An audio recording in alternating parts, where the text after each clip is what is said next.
So yesterday it came out that the USDA is ending its annual hunger survey. Now, every year the USDA would do this survey.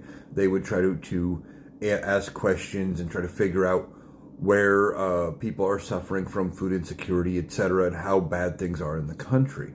Well, they have announced that this year's report that's going to be coming out soon is going to be the last. Now, they are blaming the survey and the report itself, saying it's full of inaccuracies, it's asking subjective questions, and it doesn't get to the bottom of the numbers, etc. And then, of course, hits with the Trump talking point about increased job growth, even though the numbers don't say that, better wages, lower inflation, all of that.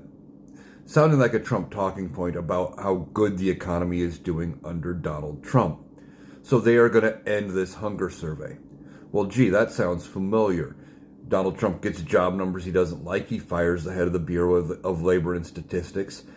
And so now they're just not going to put out the statistic numbers to make the job numbers look better because, well, if we don't put out a report, it looks okay.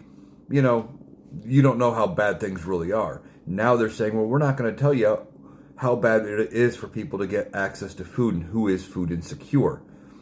And Donald Trump is doing this. This is like what he did during COVID. Remember, during COVID, they were doing all this testing.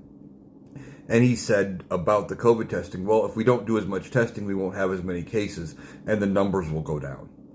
Well, no, you'd only have lower numbers of confirmed cases. That wouldn't mean people didn't have the disease. But here we are with the USDA giving Donald Trump talking points, trying to say they are not going to be doing their annual food survey, at least during Donald Trump's administration, because they don't want to put the numbers out. Now, of course, like I said, they are trying to say the numbers are inaccurate, but they're not going to put the numbers out because they're going to make Donald Trump look bad. This comes after Donald Trump cut a ton of money from food stamps and food assistance programs and money and grants that were going to food banks in the One Big Beautiful Bill. He doesn't want you to know how bad his cuts are really going to be. This administration is all about propping up Donald Trump's ego, making him believe he's the best, while doing a major disservice to the American people and the American country. Now, how do we fix it? Well, when Donald Trump is gone, these reports are going to start coming back out, and then we need to pass legislation to make it so that they cannot just arbitrarily end them at the will of a president who doesn't want his feelings hurt because he doesn't want to see numbers that make him look bad.